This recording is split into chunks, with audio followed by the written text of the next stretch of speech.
I walked down the aisle and saw my fiancé holding hands with our nanny.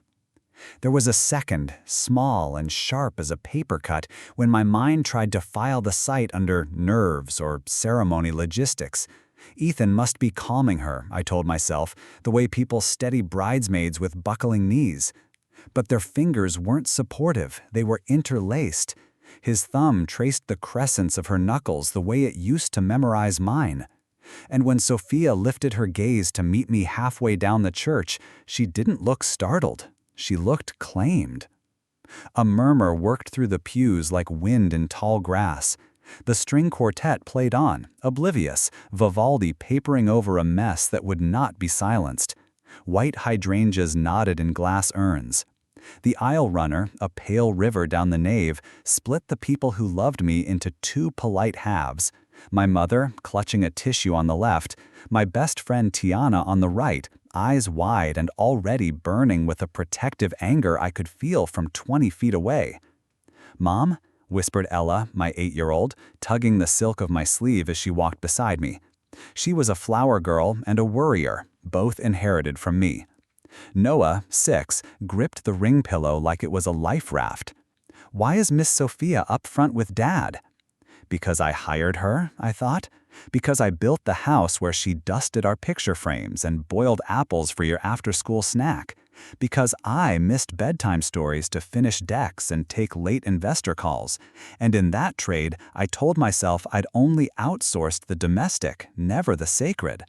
Because I trusted Ethan to know the difference." We stopped 3 rows from the altar. The officiant cleared his throat. Ethan let go of Sophia's hand too slowly, like a magician trying to hide a coin he'd already flashed. He took 1 step forward, then another, the handsome boy grin he used at board meetings fumbling on his face.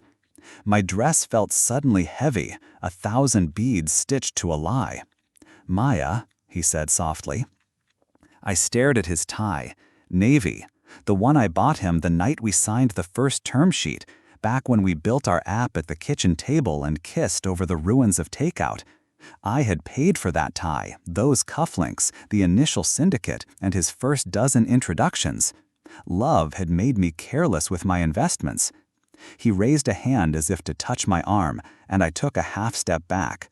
Somewhere in my chest, a dam cracked.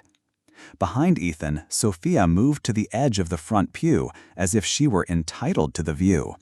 Her hair was in a low chignon, simple, bridal. She wore a dress I didn't recognize. White silk that wasn't white enough to compete with mine, but was certainly more than "I'm here to seat guests." She folded her hands, the left one resting awkwardly over the right, and my eye caught the flash of metal. Not a ring, thank God not yet, but a delicate bracelet of seed pearls I had inherited from my grandmother. My gift to her 3 weeks ago, in gratitude for staying late with the kids the night a pitch ran long. I had removed sentiment from my wrist and placed it on a stranger's, thinking generosity could keep the world in balance. "Reverend," I said, my voice steady enough to surprise me. "Before we begin, I need a moment with the groom." The Reverend, a man who had baptized both of my children and politely ignored that I'd been married before and was cautious now, glanced between us. He read the room. The eyes, the whispers, the way Tiana's jaw was set like a hinge that could break the whole door. He nodded. Of course. We stepped to the side of the altar, close enough to the carved lectern that I could see the tiny knife marks where someone, some impatient teenager sitting through choir practice decades ago, had carved initials into the wood. "Ethan," I said, "I'm going to ask you once. Have you been sleeping with our nanny?" His silence was an answer, but I made myself wait for words. He looked over my shoulder like a man searching for an exit. "Maya," he said again, the way people say someone's name when they've lost the right to it, "I never meant for you to find out like this." A laugh punched out of me, sharp, humorless. "So that's a yes?" "It's complicated," he said. "It's not what you think." "You're holding hands with her at our wedding," I said. "Complicated is the one thing this is not." He reached for my arm again. I didn't move this time. I wanted him to feel the distance. Listen, after we set the date, you were— He searched for a kinder word for busy, something that wouldn't sound like the indictment it was. You were keeping the company afloat. You kept saying the launch was everything. I said our launch was everything, I corrected. I thought the marriage was a given. That's on me. She was there, he said, with the kids, with— He broke off. His eyes were wet. Whether it was shame or performance, I couldn't tell. We never planned it.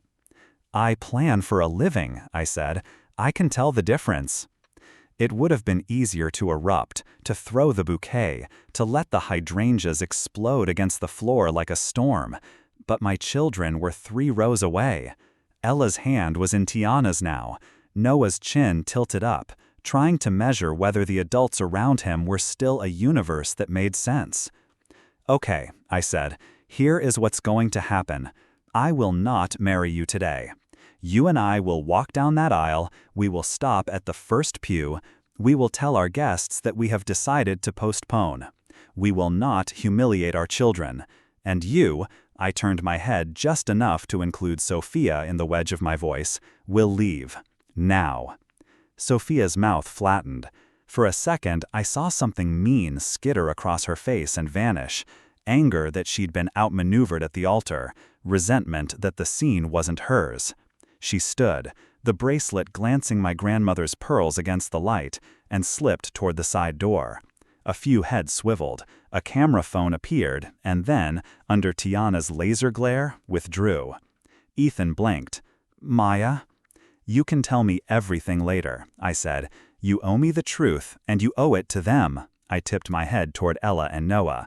Right now, we will leave together and pretend we still remember how to be adults. He nodded once, like a man negotiating a settlement he didn't deserve. We walked back toward the aisle. The Reverend announced, in the voice of someone declaring a hurricane a drizzle, that due to unforeseen circumstances the ceremony will be, but his words no longer mattered. The quartet had stopped. The flowers had lost their fragrance.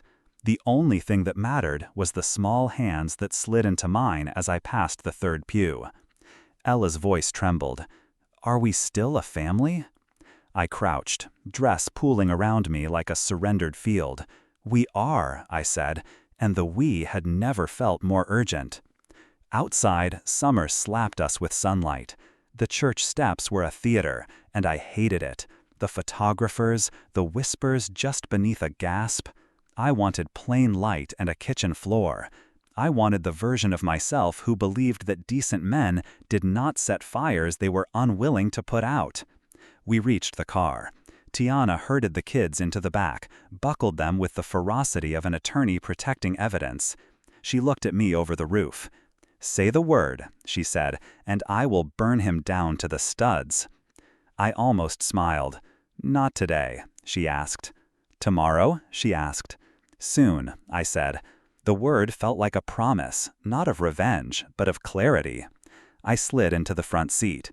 Ethan hovered on the curb, tie loosened, the picture of a man whose worst mistake was still swaggering through the center of the frame. I'll come by tonight, he said. We'll talk. We will, I said. Bring your lawyer. He flinched. It wasn't a threat. It was mercy. The only language Ethan ever respected was contractual.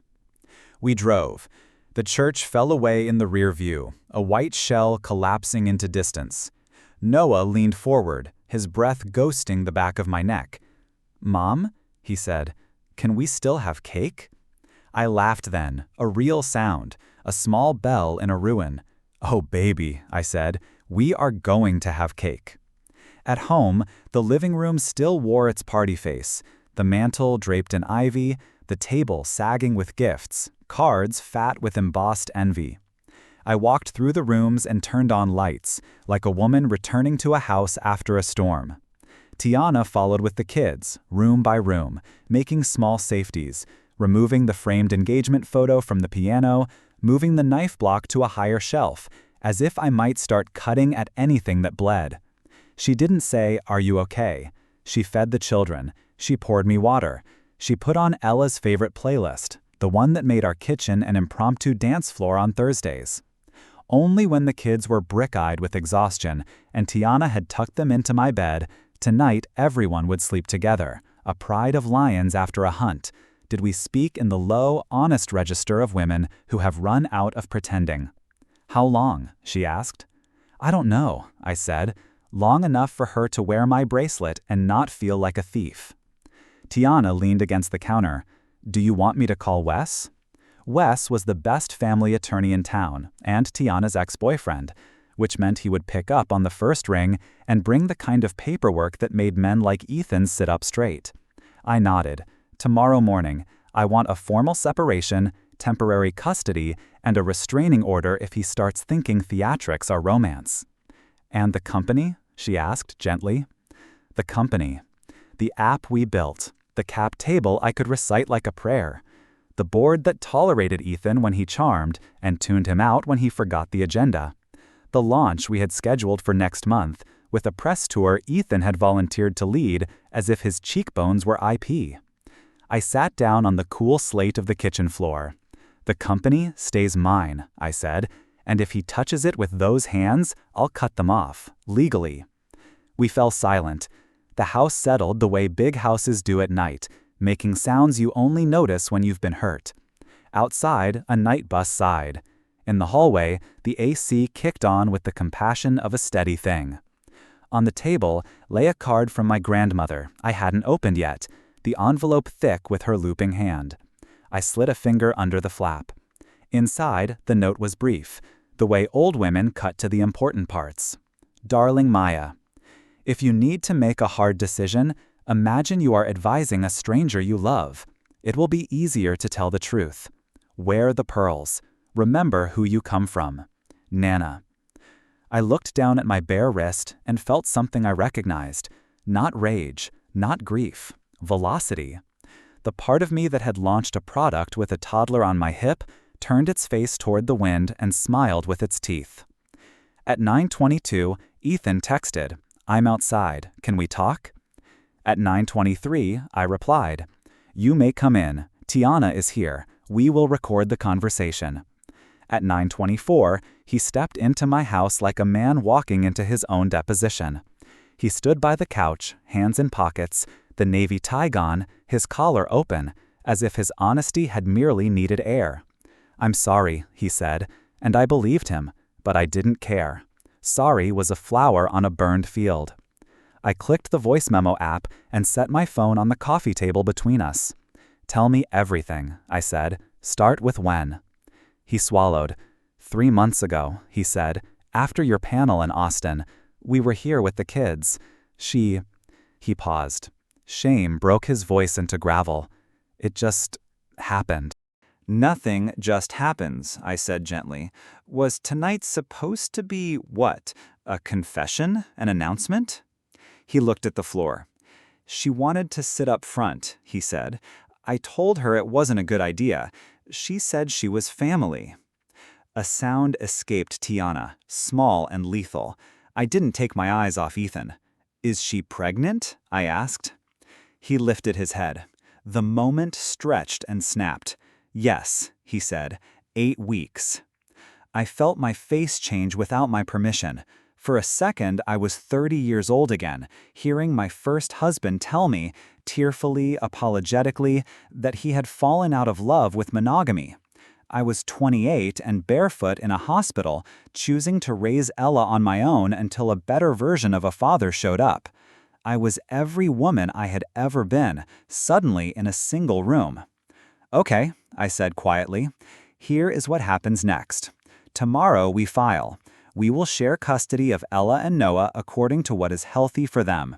You will not bring Sophia into their home or school until a court says it's in their best interest. You will agree to a morality clause for 6 months, and you will sign a statement that the company is not marital property and that your advisory role is at the pleasure of the board, which, as you know, is me." His eyes sharpened at that last word. "Maya, you made a choice," I said. "Now I'm making mine." He exhaled, a careless man realizing the ground he'd assumed would hold was a ledge. "And if I don't agree?" I stood. Then you will learn, I said, how expensive it is to underestimate the woman who built your life. He watched me for a long moment, and then, in a move I did not expect and would replay in my head in the nights to come, he smiled. It was small and shallow and full of the kind of confidence that is too dumb to be afraid. "You won't destroy me," he said softly. "You still love me." I met his gaze. "I love our children," I said, "and right now, that love has teeth." He left without another word. The door clicked shut. The house, sensing the storm had moved outside, exhaled. Tiana turned to me. "Well," she said, "tomorrow's going to be big." I nodded, my voice gone, my body suddenly remembering hunger, thirst, the ache of a dress I needed to peel off and never see again. Before I slept, 3 bodies in one bed, 2 small chests rising like buoys, I sent one email. The subject line was a blade.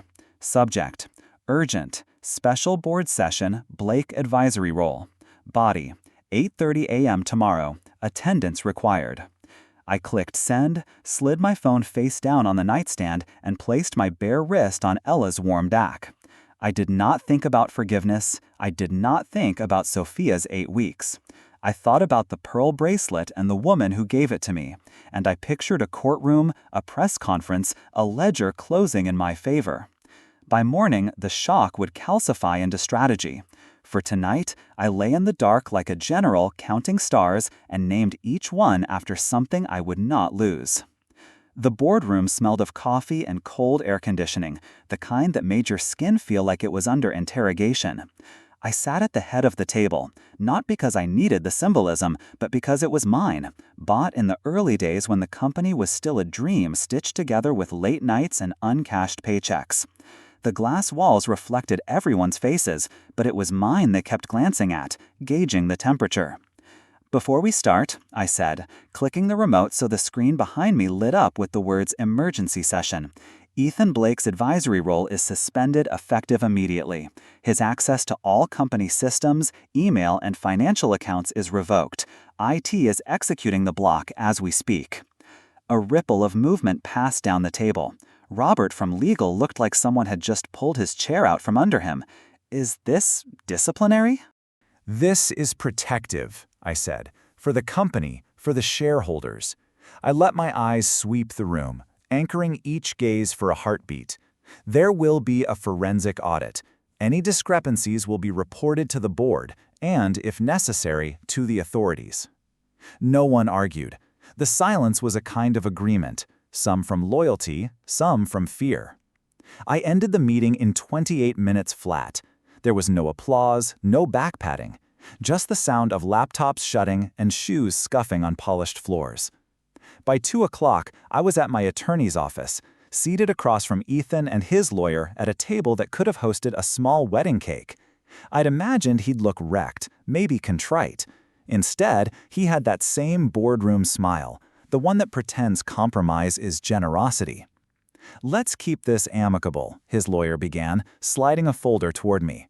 "We've drafted preliminary terms for separation. Joint custody, equitable distribution of marital assets, and Ethan retains an equity position in the company commensurate with his advisory role." I laughed. It startled everyone in the room, including me. "You do realize," I said, "that the company is not marital property?" Ethan leaned back. "Come on, Maya, we built this together." "I built it," I said evenly. "You advised when it suited you. That's not the same as co-founding." I pushed the folder back. "Equity is off the table." His lawyer's mouth tightened. "You're willing to go to court over this?" I leaned forward. "I'm willing to build a courthouse if I have to." At 3:30, my phone buzzed with an alert. Tiana's text, "Check page 6, now." I opened the link, and there it was. "Runaway groom leaves bride for nanny." A grainy photo from the church steps. The headline was bad enough, but the lead paragraph was a knife. Sources say tech entrepreneur Ethan Blake has left his fiancée, Maya Torres, for the family's live-in nanny who is reportedly expecting his child. I stared at the screen until the letters blurred. The story had teeth. It mentioned insider speculation about boardroom battles and a custody war on the horizon. Someone had been feeding them details, and I knew exactly who. I dialed Ethan without thinking. He answered on the second ring. "You've seen it?" he asked. "You leaked this," I said. "I didn't leak. Save it. You wanted a PR war? You just declared one." He sighed, as if I were the unreasonable one. "Maya, the public's going to find out eventually. We might as well." I hung up. By 5, I had the crisis PR team in my living room. I didn't hire them to spin the story, I hired them to protect my children. We drafted statements for Ella and Noah's school, informed their teachers about the media frenzy, and arranged for security at drop-off and pickup. "This isn't about controlling the narrative," I told them. "It's about controlling access. No one gets near my kids unless I approve it." When they left, I stood in the quiet house, the walls still humming with the day's battles. Outside, the sky had turned the color of old bruises. I poured a glass of water, sat at the kitchen island, and opened my laptop. The audit team's email was waiting. "We found preliminary irregularities in Blake's expense reports, more to follow." A smile ghosted my lips. Not satisfaction, not yet, but the promise of leverage. Tomorrow, the gloves would come off. By morning, the gossip had metastasized. The headline from page 6 had been recycled by every click-hungry blog with a Wi-Fi signal, each one sharpening the blade with new adjectives: scandalous, shocking, shameful. My inbox was split between sympathy from people I barely knew and smug curiosity from people I knew too well. At 7:12 a.m., Ella refused to get dressed for school. She sat on her bed in her pajamas, knees pulled to her chest, her small face hidden in her hands. "They're going to talk about it," she whispered. "Everybody's going to talk about it."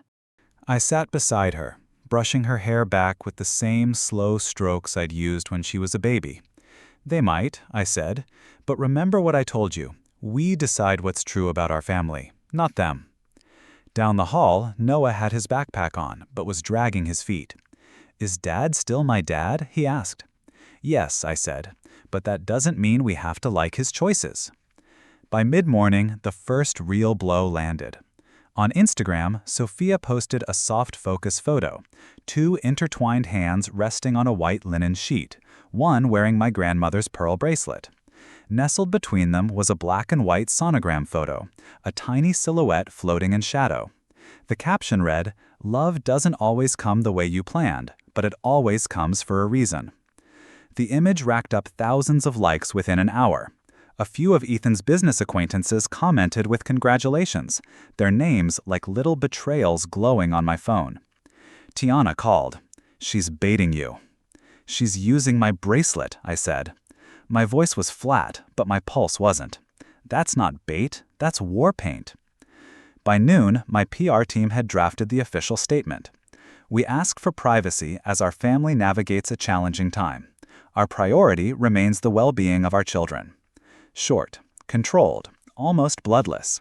Exactly as I wanted. But behind the scenes, I gave them a different directive. No matter what they post, we stay above it. But I want every interview Ethan's given in the past 5 years. TV, podcast, print. Look for contradictions. Find me the cracks. At 3 p.m., I was back at the office when the audit team sent their first batch of findings. It wasn't explosive yet, but it was messy enough to matter. Luxury hotel stays billed as client entertainment, cash withdrawals in cities where we had no business operations, and a mysterious line item for consulting services paid to an LLC in Nevada. I forwarded the report to my lawyer with one line: build the case. Quietly. The day ended the way all bad days should, with a win I didn't see coming.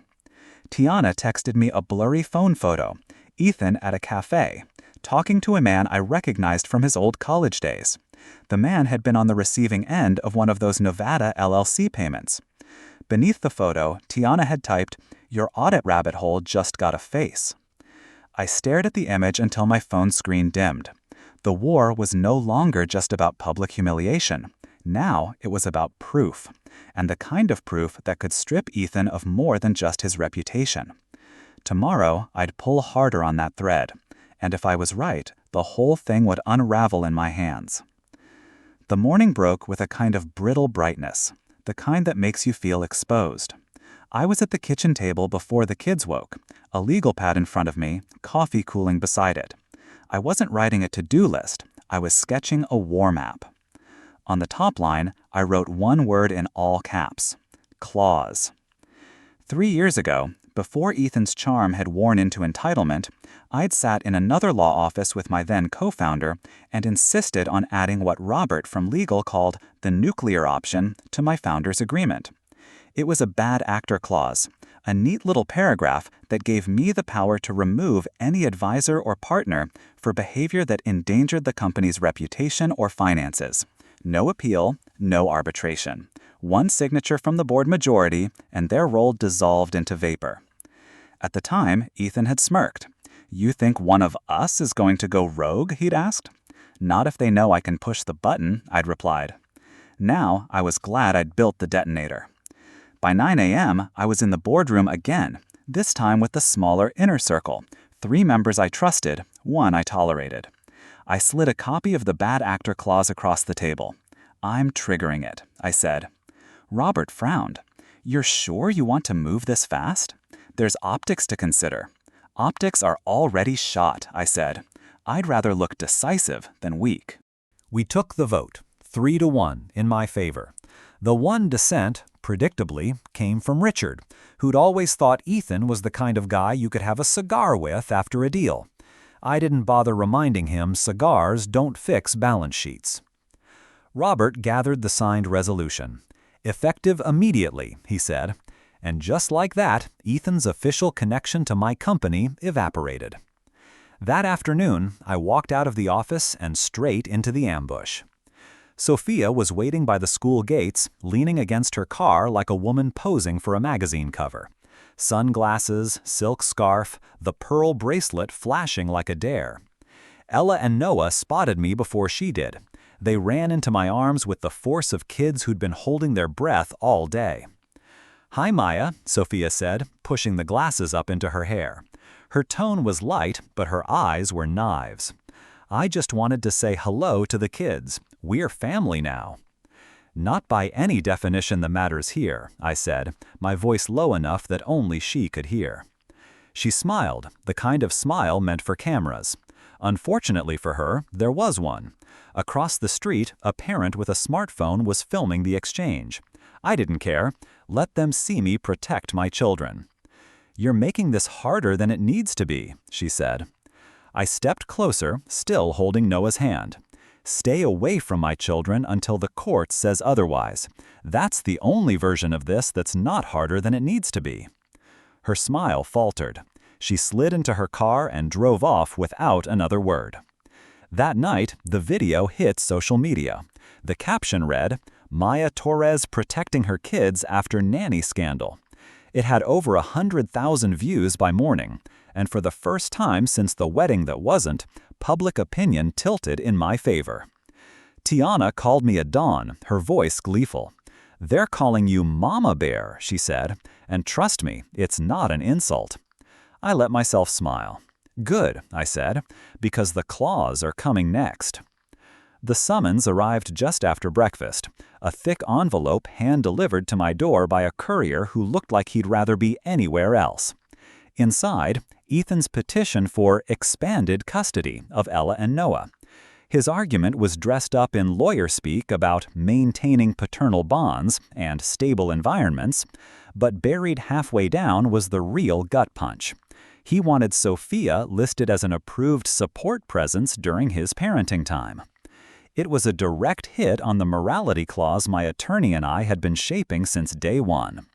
The clause was simple: no introduction of a new partner to the kids until at least 6 months after the divorce was final, and a court-appointed therapist signed off.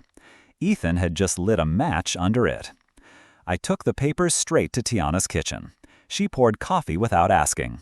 "He's daring you to fight," she said. "I'm not fighting," I said. "I'm erasing." By 10 a.m., my lawyer Wes and I were in his conference room, the petition spread between us. "We'll counter hard," Wes said. file for a temporary order restricting any contact between Sophia and the children until the court hears from a child psychologist. I've got 2 on standby who will say this is disruptive as hell." "And the judge?" I asked. "She's old school," Wes said. "Believes in protecting kids from adult mess. This plays right into her hands." I leaned back. "Then we make sure she has all the mess she needs to see." The hearing was set for the following week, but Ethan couldn't help himself. He tried to win in the court of public opinion first. 3 days later, a glossy magazine ran an exclusive spread. Ethan and Sophia on a park bench, her hand resting on her belly, Ella and Noah feeding ducks just a few feet away. Except they weren't Ella and Noah. They were child actors, extras for lack of a better word, staged to make it look like a perfect family afternoon. The caption didn't clarify. The implication was the point. I didn't need to go on the offensive. The internet did it for me. Comment sections exploded, calling out the deception, tagging me in threads that dismantled the photo shoot frame by frame. The day of the hearing, the courtroom was cold enough to keep milk fresh. Ethan sat at the petitioner's table in a tailored suit, Sophia in the row behind him, dressed demurely in pale blue like she thought she could trick the judge into thinking she was gentle.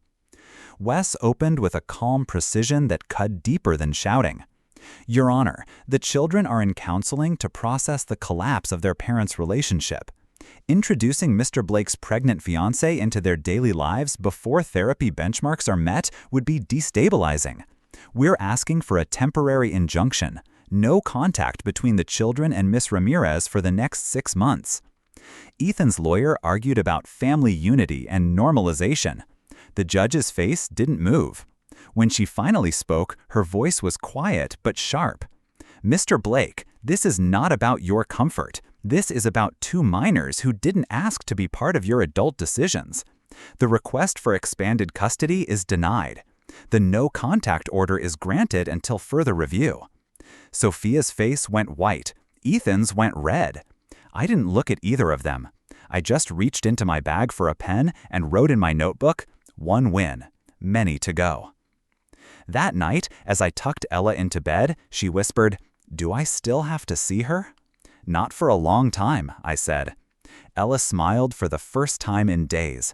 "Good," she murmured, and drifted to sleep. I stood in the doorway for a while, watching my children breathe, feeling the room finally, blessedly quiet. Tomorrow, the legal war would shift toward Ethan's finances, and that, I knew, was where the real blood would spill. The first email from the audit team hit my inbox before sunrise. The subject line was as plain as it was dangerous. Preliminary forensic findings, confidential. I opened it at the kitchen counter, the house still wrapped in the hush before the kids woke. Page after page, the report laid out a breadcrumb trail of Ethan's greed. Small enough transactions to look harmless alone, but together a map of quiet theft. A $4,800 client dinner in Las Vegas on a weekend with no booked meetings. $12,000 in consulting fees routed to an LLC registered in Nevada, its mailing address a UPS store.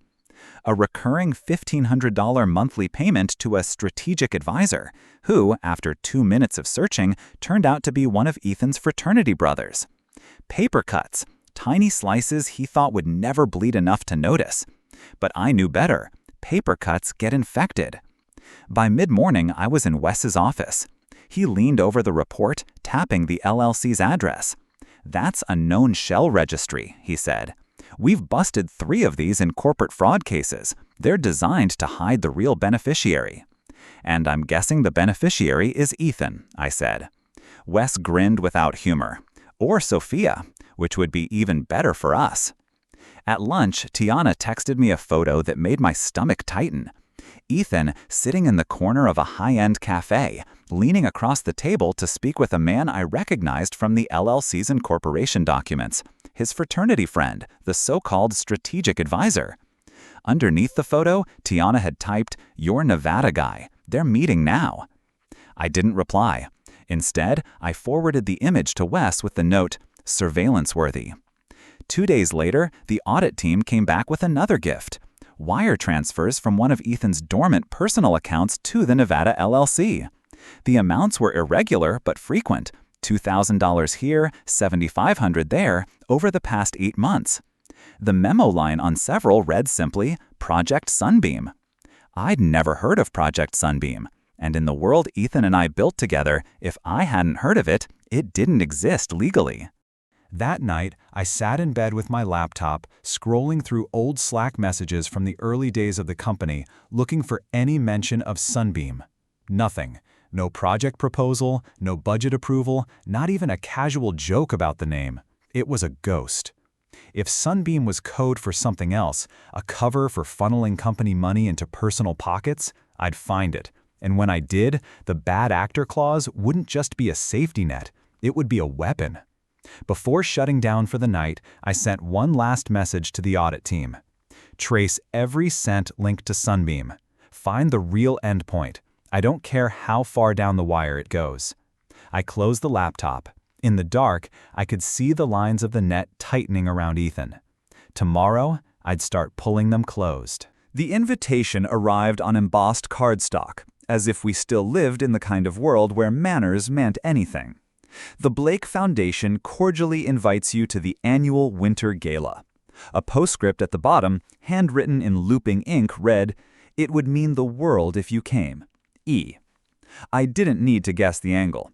Ethan and Sophia had been quiet for 2 weeks. Too quiet, which meant they were planning something big. And knowing Ethan, it wouldn't just be a public event, it would be a stage. I RSVP'd, not because I cared about their foundation, but because a stage works both ways. The night of the gala, I wore black silk, sleek, sharp, the kind of dress that whispered money and authority without begging for attention. My hair was pulled into a low chignon, a mirror of the one Sophia had worn at the wedding that wasn't. Let her see herself in me, and remember whose shadow she'd stepped into. The ballroom was drenched in gold light, crystal chandeliers scattering diamonds over the crowd. Waiters floated through with champagne flutes, the air buzzing with the kind of conversations that only happen when people think they're untouchable. And then I saw them. Ethan in a navy tuxedo, Sophia in a champagne-colored gown that clung like she'd been sewn into it. Her left hand rested on her barely rounded stomach, as if to make sure no one missed the point. Halfway through the evening, the MC tapped the microphone. "Ladies and gentlemen, our hosts have a special announcement to share." The crowd hushed. Ethan stepped forward, hand at Sophia's back, that familiar half-smile playing on his lips. "We're thrilled to tell you," he began, "that the Blake family is growing. Sophia and I are expecting our first child together." Polite applause, a few gasps, the flash of cameras. Ethan basked in it like a man on a balcony during a parade. I waited until the clapping died. Then I moved. "Congratulations," I said as I reached them, my voice warm enough to draw curious ears. "A baby is always worth celebrating." Sophia's smile was tight, like she'd bitten into something sour. "Thank you, Maya. That's gracious of you." I tilted my head. Graciousness is easy when you're telling the truth. Which reminds me, Ethan, you should probably explain Project Sunbeam before someone else does. The name dropped into the air like a shard of glass. A couple standing nearby turned their heads. Sophia's fingers twitched against Ethan's arm. "I'm not sure what you mean," Ethan said, but the color in his face betrayed him. I slipped a folded document from my clutch, a notarized statement from his so-called strategic advisor in Nevada, complete with bank transfer records. "You've been moving company funds through a shell account for 8 months. That's embezzlement, but you knew that." Gasps, murmurs, the ripple effect I'd counted on. I stepped closer, lowering my voice just enough to force them to lean in. "Tomorrow morning, this goes to the board and the DA. Tonight, I thought I'd give you the courtesy of knowing the headline before you read it." Then, I smiled for the cameras. "Enjoy the rest of your evening." I walked away to the sound of whispers thickening like storm clouds. The chandelier still shone, the champagne still flowed, but something in the room had shifted. an invisible fault line cracking open beneath their perfect stage. Tiana was waiting by the exit, coat in hand. "You just killed their announcement," she said. "No," I replied, sliding my arms into the sleeves. "I just gave them a better one." By the next morning, the gala was yesterday's news because Project Sunbeam had become today's scandal. The story broke at 8:03 a.m. on the Wall Street Ledger. Tech advisor accused of embezzlement from ex-fiance's company. They had the name, the Nevada LLC, the transaction records, even the UPS store address. I didn't need to leak it. The moment I dropped those documents on the board's desk at 7:30, someone with a taste for high drama had done the rest. By 9 o'clock, Ethan's phone was going straight to voicemail. By 10, Sophia had locked her Instagram account. I spent that morning at Wes's office, going line by line through the civil complaint. The language was surgical. Breach of fiduciary duty, using his advisory position to siphon funds without disclosure. Tortious interference with custody, attempting to insert Sophia into the children's lives in violation of the court order. Defamation by implication, the staged park photos implying I had abandoned the kids. We attached exhibits, bank statements, corporate filings, the video of Sophia at the school gates. Wes slid the draft toward me. "You sure you want to include the personal claims alongside the corporate ones? It's going to get messy."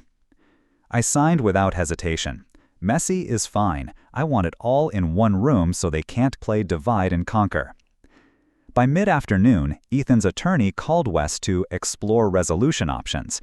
That was code for "we're bleeding and want to stop the press."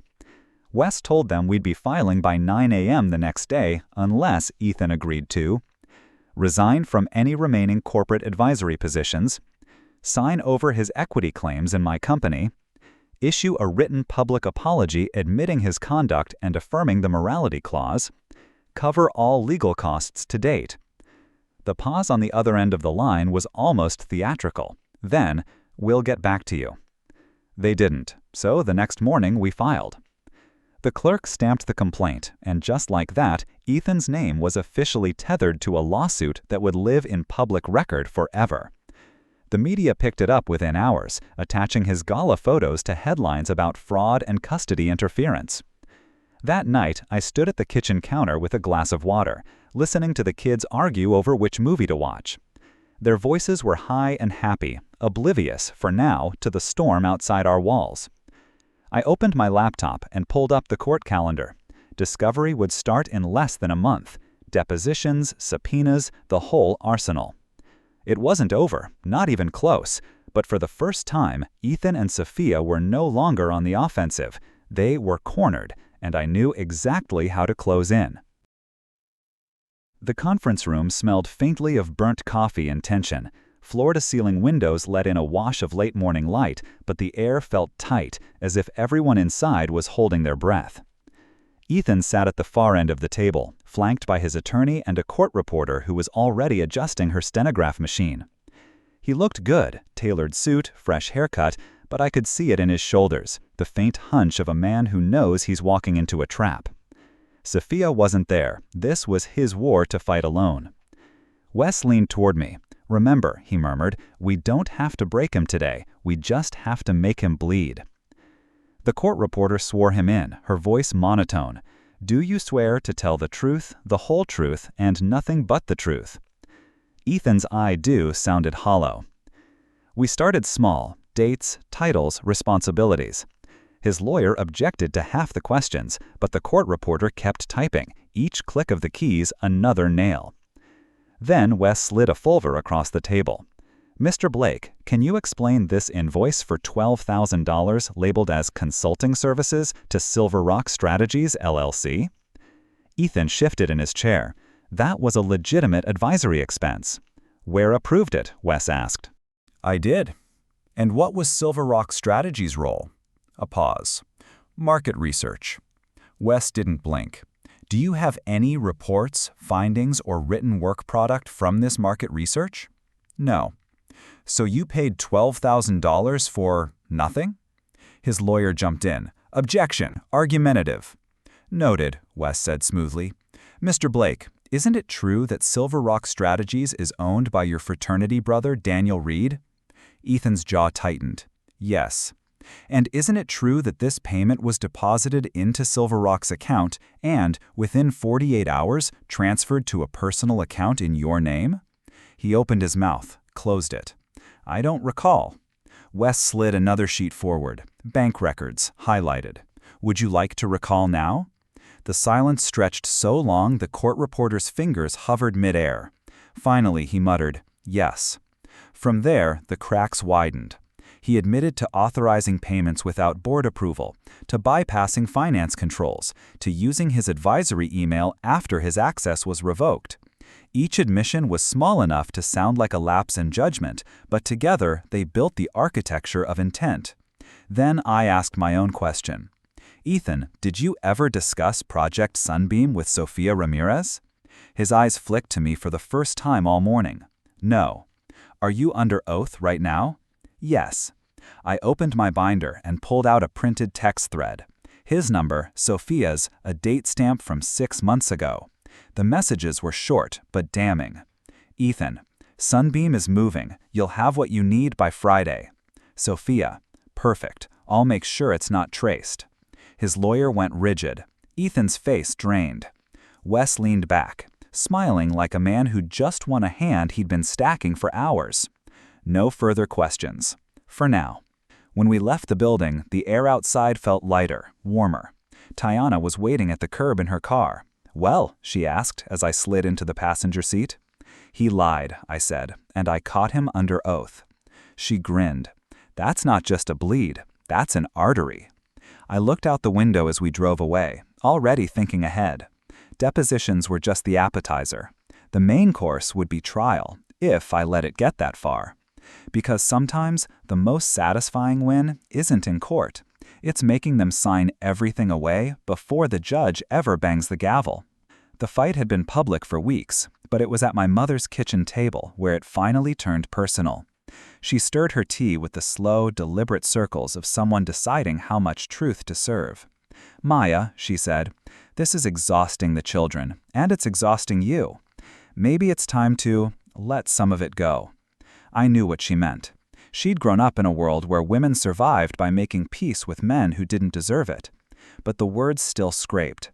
Letting it go, I said, means teaching Ella that her father's choices are hers to swallow, and teaching Noah that betrayal can be cleaned up with a smile. I'm not raising them for that. Her eyes softened, but her lips pressed tight. She didn't agree, but she wouldn't fight me either. Tiana had no such restraint. She wants you to give him a pass, she said later, pacing my living room, after everything? No, absolutely not. You have him cornered, Maya. You finish this. I knew she was right, but I also knew the collateral damage was mounting. Ella had stopped answering her father's calls entirely. Noah still took them, but afterward he'd sit quiet, his small hands picking at the hem of his shirt until the threads came loose. One night as I tucked him in, he whispered, Mom, when the baby comes, will we still matter to Dad? The question winded me. I smoothed his hair back. You'll always matter, I said, even if he forgets how to show it. His eyes shone in the dim light. I don't want a new family. I like ours. I kissed his forehead, holding my voice steady. So do I. The next day, Ethan made his move. He showed up at my door alone. No lawyer, no Sophia. His suit was wrinkled, his tie half-knotted. Can we talk? He asked. I should have closed the door, but curiosity kept it open. I know I've messed up, he began, voice low, but this, lawsuits, depositions, it's killing me. It's killing the kids. Maybe we can find a way back to something. It wasn't an apology, it was a pitch. He wanted me to believe we could rewrite the ending without erasing the damage. I let him talk. About how Sophia was emotional lately, about how the press had twisted things, about how he missed the life we'd built. It was almost convincing until he slipped. We could still work together if you dropped the suit. There it was, the ask. Not about family, about control. I smiled, sharp as glass. You don't get to burn down my house and then ask for a seat at the dinner table." His face hardened. "You're going to regret this, Maya." "Maybe," I said, "but not today." I shut the door. On the other side, his footsteps retreated down the hall.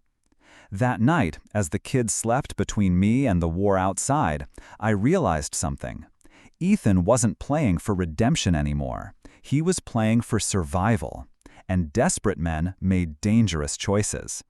It was time to stop reacting. It was time to strike first and hardest. It happened on a Wednesday, the kind of gray-skied morning that makes the whole city feel hungover. I was at the office when Wes's number lit up my phone. His voice was sharp, charged. "It's happening now. Don't go anywhere near his place. Just watch the news in about 20 minutes." I didn't have to wait that long. At 10:14 a.m., a live feed from a local news chopper hit the screens in our conference room. 2 unmarked SUVs and a black sedan parked outside Ethan's townhouse. Men in jackets marked Fraud Investigation Unit were walking up the steps, one with a crowbar-sized battering ram. The front door opened before they could use it. Ethan standing there, in sweatpants, blinking at the cameras. Sophia appeared behind him, hair tangled, wearing an oversized sweatshirt that wasn't hers.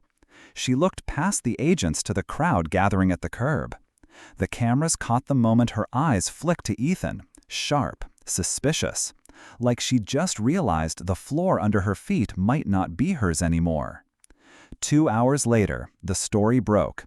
Federal warrant, suspected wire fraud, embezzlement, and tax evasion tied to Silver Rock Strategies, and another shell, one nobody had uncovered until the raid, called Sunbeam Consulting. The Nevada LLC wasn't just a slush fund. It was part of a pipeline moving money through multiple states, disguising it as vendor payments, and routing it back to personal accounts. And, buried in the affidavit, leaked by a source close to the investigation, was the line I'd been waiting for. Evidence indicates coordination between Ethan Blake and associate Sophia Ramirez. By noon, my phone lit up with messages from reporters. I gave none of them a comment, but I did send one to Wes. "We keep her in the narrative. Don't let them separate." If Sophia felt the ground cracking beneath her, she might step off Ethan's side to save herself. I wanted that split. The break came faster than I expected. That evening, a mutual acquaintance sent me a screenshot from Sophia's private account, a post visible only to close friends. A selfie in her car, eyes red from crying. The caption read, "Some people will drag you into hell and then blame you for the smoke." Tiana laughed when she saw it. "She's about 3 bad nights away from cutting a deal." "That's the point," I said. At home, I kept the evening as normal as I could for Ella and Noah. Dinner, homework, cartoons. But while they watched TV, I sat at the kitchen island with my laptop, reading through the 42-page affidavit line by line. Every wire transfer, every shell company, every consulting fee was a breadcrumb leading straight to Ethan's arrogance. And now, law enforcement had the trail.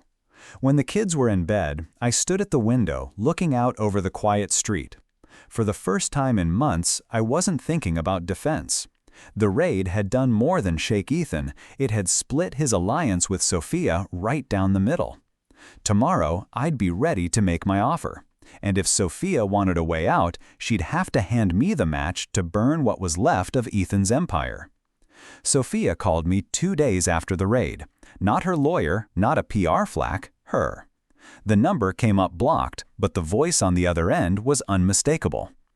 "I'm not admitting to anything," she began, her tone clipped and brittle, "but I think you and I could help each other." I didn't answer right away. I let the silence stretch until I could almost hear her nerves fray. "Go on," I said. "They're going to pin this whole thing on me," she blurted. "Ethan's already telling the investigators that I handled the transfers, that it was all my idea." I almost laughed. "You mean the man you thought would protect you is protecting himself instead? How on brand." "This isn't funny," she snapped. "No," I agreed, "it's not. But it is predictable. We met that afternoon in the back corner of a hotel lounge, both of us wearing sunglasses, like this was some low-budget spy movie. She looked smaller than I remembered, pale, thinner, a little frayed around the edges. "I'll testify," she said without preamble, "about Sunbeam, about Silver Rock, about everything. But I need immunity." I sipped my coffee. "That's not mine to give, but I can make sure the DA hears you before they finalize their charging decisions." She leaned in. "What do you want in return?" I slid a folder across the table. Inside was a single-page settlement proposal addressed to Ethan's attorney. Complete relinquishment of all claims to my company. Full compliance with the existing custody agreement, including the no-contact clause until postpartum clearance. Public admission of breach and misconduct. Payment of all legal costs. "You get me your signed copy of this from Ethan," I said, "and I'll tell the DA you were cooperative. Maybe they go lighter on you. Maybe they don't. But it's your best shot." Her fingers tightened around the folder. "He'll never sign this." I smiled. "Then enjoy standing next to him in court while they read the charges aloud." She didn't argue.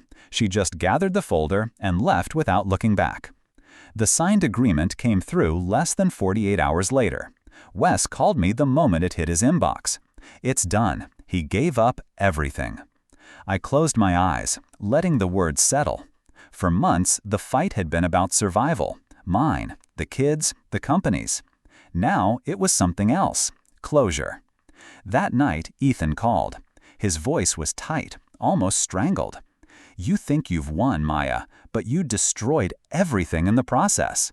"No," I said calmly. "You destroyed it. I just made sure you couldn't rebuild it on my land." I hung up before he could answer. The trial against him would move forward without me. My part was over. And for the first time in a long time, I could wake up without planning the next strike. Tomorrow, I'd take Ella and Noah out for pancakes. No lawyers, no cameras, no war. Just us. The civil courtroom was packed. Reporters in the back row, a handful of curious business associates sprinkled through the gallery, and a tension you could feel in the air like static before a storm. Ethan sat at the defendant's table in a dark gray suit that probably cost more than the monthly mortgage on my office building. His tie was perfect, his hair immaculate, but his eyes were different, flat, tired. The judge's voice carried through the room as she read the decision. "On the matter of breach of fiduciary duty, the court finds in favor of the plaintiff, Ms. Torres. Damages awarded in the amount of $3.4 million, plus injunctive relief barring Mr. Blake from any future advisory role in the company." The number wasn't just money, it was a clean surgical cut through any remaining claim he had to my life's work. "On the matter of tortious interference with custody, the court finds in favor of the plaintiff. The morality clause remains in effect with an extension of 12 months. Mr. Blake is prohibited from introducing the children to any romantic partner without prior approval from the court." From the corner of my eye, I saw Sophia stiffen. That clause might as well have been aimed directly at her. A week later, family court gave its own verdict. The custody arrangement remained exactly as I'd fought for. Joint legal custody, primary physical custody with me. Ethan's visitation would be supervised for the next 6 months, with a mandatory review by a child psychologist before anything changed. When the judge asked if I had any final remarks, I stood. "Only this," I said. "My children's stability will always outweigh anyone's ego, including my own." The judge nodded, and with a firm rap of the gavel, it was done. The criminal proceedings were still ahead for Ethan, but they were out of my hands now. The DA's office had taken Sophia's cooperation into account, recommending probation and a fine instead of prison for her. Ethan wasn't so lucky. Wire fraud doesn't forgive as easily as personal betrayal. That evening, I sat at the kitchen table with Ella and Noah, helping with homework while the smell of spaghetti sauce filled the house. Ella grinned when she solved a math problem without my help. Noah proudly showed me a picture he'd drawn of the three of us under a big, bright sun. No lawyers, no witnesses, just us. And for the first time in months, I felt something warm and whole settle in my chest. Not victory, not even relief, something quieter. Peace. The courthouse steps were slick with rain the morning Ethan's criminal case was set for plea. Reporters clustered under umbrellas, their lenses fogging as they jostled for position. I stood across the street beneath the awning of a cafe, coffee in hand, out of their sightline. This wasn't my stage anymore. I'd already had my closing act. Inside, it took less than an hour. Ethan pled down to lesser charges: tax evasion and falsifying business records, avoiding the full weight of the wire fraud counts. He would serve 18 months in a minimum security facility, followed by 3 years of probation, and pay restitution on top of my civil judgment. When he emerged, his suit was wrinkled, his tie askew, but his face was oddly calm. The cameras flashed as if trying to burn the moment into permanent memory. I didn't wave, didn't speak, just watched as the man who once shared my home stepped into a waiting car, headed toward a future that no longer intersected with mine. 3 weeks later, I got a text from an unknown number. "Can we meet? Just once. See." Against my better judgment, I agreed. We met in a quiet park, the kind where mothers pushed strollers and old men fed pigeons. Sophia looked different. No makeup, hair pulled back, wearing jeans and a sweater that hung loose on her frame. "I'm not here to apologize," she began. "I know that wouldn't change anything. I just wanted you to know I left him. For good." I studied her, searching for the angle. "You didn't leave him," I said. "The law did. But you walked away before it crushed you. That's something." Her eyes flicked to the ground. "I thought I was winning when I was with him. Turns out I was just on the losing team longer than most." For a long moment we sat in silence, the wind rattling the bare branches overhead. "Take care of yourself, Sophia," I said finally. "And take care of that child. They deserve better than the version of you I met." She nodded, tears bright in her eyes, and left without looking back. That night, after the kids were asleep, I pulled the pearl bracelet from my dresser drawer. I'd taken it back months ago, but I hadn't worn it since. Sliding it over my wrist, I caught my reflection in the mirror. Not the woman who'd been humiliated at the altar, but the one who had walked through fire and come out still holding her own hand. I didn't feel triumph. I didn't feel pity. I felt ready for the end. The school auditorium smelled faintly of crayons and floor polish, the kind of scent that drags you back to childhood without permission. Rows of folding chairs filled the space, parents shifting in their seats, phones ready to capture the spring concert. Ella and Noah stood on the risers with their classmates, their little faces lit by the warm stage lights. Ella spotted me in the crowd and grinned, the gap in her front teeth showing. Noah waved so hard the boy next to him lost his place in the song. When their set ended, the principal stepped up to the microphone to thank the parents. Then, to my surprise, she gestured toward me. "We'd like to invite a special guest, one of our own parents, to say a few words about resilience and community." A ripple of curiosity moved through the crowd. I walked to the stage, every step oddly calm. This was not the courtroom, not the boardroom, not the war zone I'd lived in for months. "Good evening," I began, my voice carrying easily in the quiet room. I was asked to speak about resilience, but the truth is, I learned most of it from the two small people sitting right here. I nodded toward Ella and Noah, their eyes wide. Life doesn't always go the way you planned. Sometimes the people you trust break that trust. Sometimes the story you thought you were living ends abruptly, and you have to write a new one. But here's the thing. Every ending leaves space for a beginning, if you're brave enough to claim it. I felt the weight of the past year in my chest, but it didn't pull me down.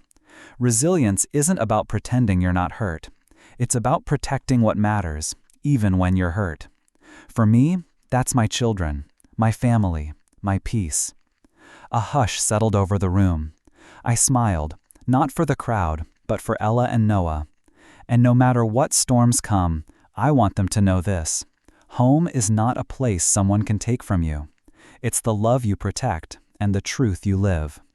When I stepped off the stage, both of them ran to me, arms tight around my waist.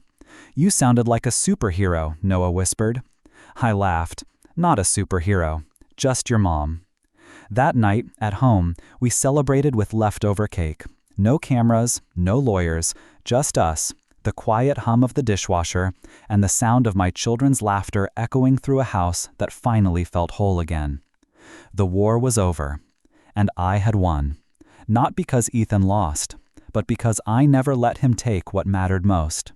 The end.